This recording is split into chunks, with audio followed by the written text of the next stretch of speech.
ये लखनऊ की तस्वीरें इस वक्त आपकी स्क्रीन पर हैं। राजनाथ सिंह अपना नामांकन दाखिल करने जा रहे हैं। एक रोड शो की शक्ल में कलेक्ट्रेट तक ये रोड शो जाएगा। मुख्यमंत्री योगी आदित्यनाथ उनके साथ हैं। उत्तराखंड के मुख्यमंत्री पुष्कर सिंह धामी भी इस काफिले में उनके साथ शामिल हैं। और हैट्रिक लगेगी या नहीं, ये लखनऊ की जनता तय करेगी। लेकिन हनुमान सेतु मंदिर पहुंचकर राजनाथ सिंह ने पूजा अर्चना की और आशीर्वाद लिया। कार्यकर्ताओं का जोश हाई है।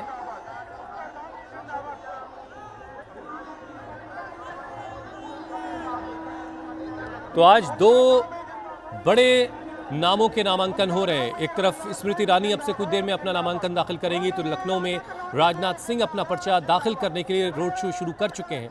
और उनके रोड शो में मुख्यमंत्री योगी आदित्यनाथ भी शामिल हैं। उत्तराखंड के मुख्यमंत्री पुष्कर सिंह धामी उनके साथ साथ हैं। और ये रोड शो की शक्ल में एक तरह से शक्ति प्रदर्शन भी है, ताकत की नुमाइश है। और कुछ इस अंदाज में राजनाथ सिंह पहुंचकर अपना नामांकन दाखिल करेंगे।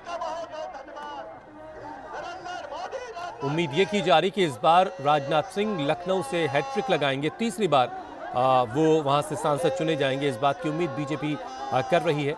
लेकिन आखिरी फैसला लखनऊ की आवाम के हाथों में है। तो उधर स्मृति ईरानी अब से कुछ ही देर में अपना पर्चा दाखिल करने के लिए निकलेंगी।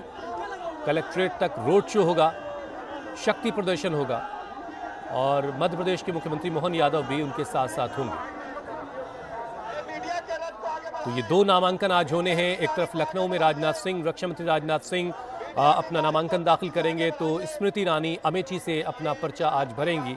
अमेठी से अभी तक कांग्रेस का कोई कैंडिडेट सामने नहीं आया है। राहुल गांधी के नाम को लेकर के काफ़ी चर्चाएं हैं कि वो वहां से पर्चा दाखिल कर सकते हैं, लेकिन अब तक कोई आधिकारिक ऐलान नहीं हुआ है। लखनऊ से विशाल प्रताप सिंह इस वक्त हमारे साथ जुड़ चुके हैं। विशाल, कितना सफर ये अब तक तय कर चुका है कलेक्ट्रेट की जानिब? कितनी देर में राजनाथ सिंह कलेक्ट्रेट पहुंच जाएंगे?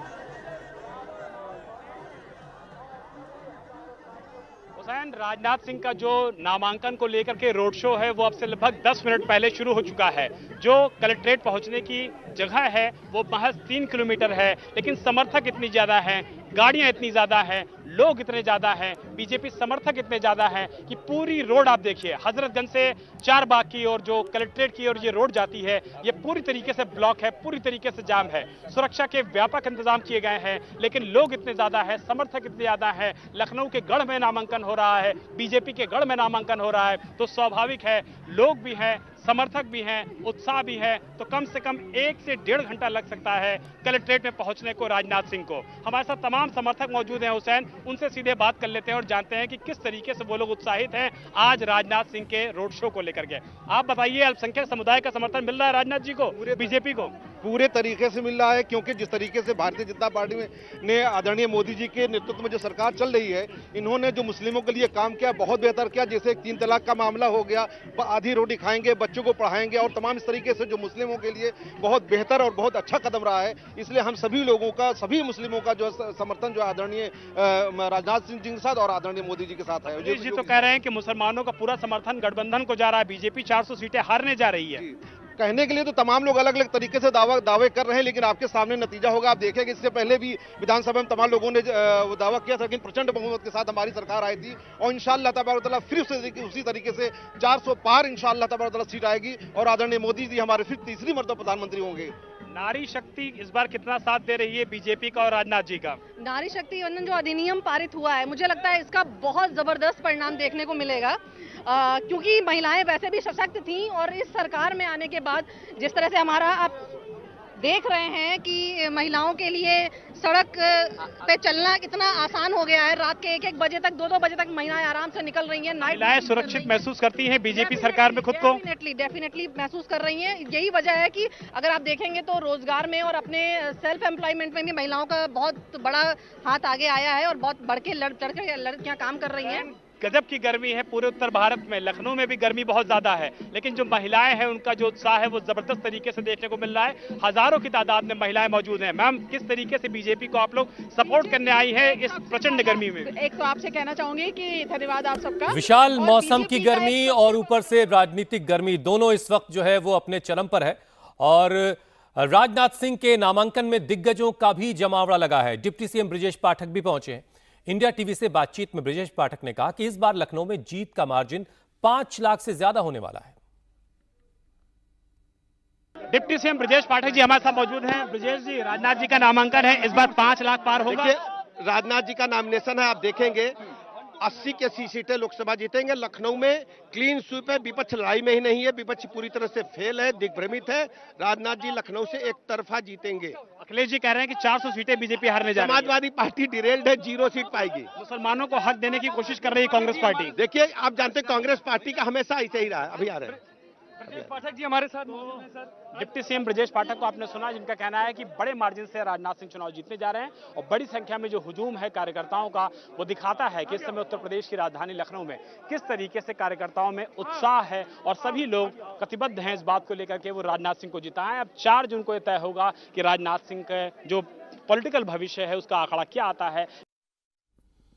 तो ब्रजेश पाठक दावा कर रहे हैं कि 400 के पार सीटें आएंगी और साथ ही साथ इस बार 5 लाख से ज्यादा वोटों से राजनाथ सिंह फिर से लखनऊ से विजयी होंगे। यह दावा किया जा रहा है ब्रजेश पाठक की तरफ से। ब्रजेश पाठक के अलावा मुख्यमंत्री योगी आदित्यनाथ भी इस काफिले में शामिल हैं। उत्तराखंड के मुख्यमंत्री पुष्कर सिंह धामी भी शामिल हैं। दूसरी तरफ एक नामांकन और दाखिल होना है स्मृति ईरानी का। ब्रजेश पाठक आपको माइक संभाले हुए नजर आ रहे हैं और राजनाथ सिंह की बाईं तरफ मुख्यमंत्री योगी आदित्यनाथ हैं, उनके हाथ में कमल का निशान है और पुष्कर सिंह धामी भी हमें तस्वीरों में दिखाई दे रहे हैं। कुछ इस अंदाज में ये रोड शो जो है आगे की तरफ बढ़ रहा है।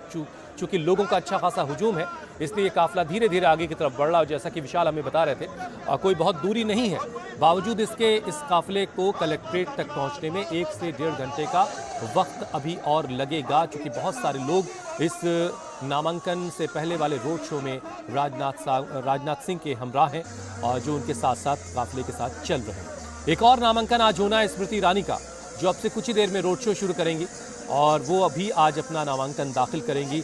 अमेठी वो सीट है जिसको लेकर बहुत ज़्यादा चर्चाएं हो रही हैं कि आखिर अमेठी में स्मृति ईरानी का मुकाबला किससे होने जा रहा है। वहाँ पर ज़मीन पर बहुत बातें ये हो रही हैं कि राहुल गांधी इस बार चुनाव लड़ सकते हैं और काफ़ी उनका नाम लिया जा रहा है, लेकिन अब तक कांग्रेस की तरफ से ये साफ नहीं किया गया है कि अमेठी से चुनाव कौन लड़ेगा। और ये 2 तस्वीरें इस वक्त आपके सामने हैं। लखनऊ में राजनाथ सिंह अपना पर्चा दाखिल करने के लिए निकल चुके हैं। रोड शो की शक्ल में शक्ति प्रदर्शन हो रहा है और उनके काफिले में मुख्यमंत्री योगी आदित्यनाथ हैं, उप मुख्यमंत्री ब्रजेश पाठक उनके साथ साथ चल रहे हैं और उत्तराखंड के मुख्यमंत्री पुष्कर सिंह धामी भी इस काफिले में शामिल हैं। कुछ वक्त के बाद यह काफिला पहुंचेगा और अब प्राची के पास चलते हैं।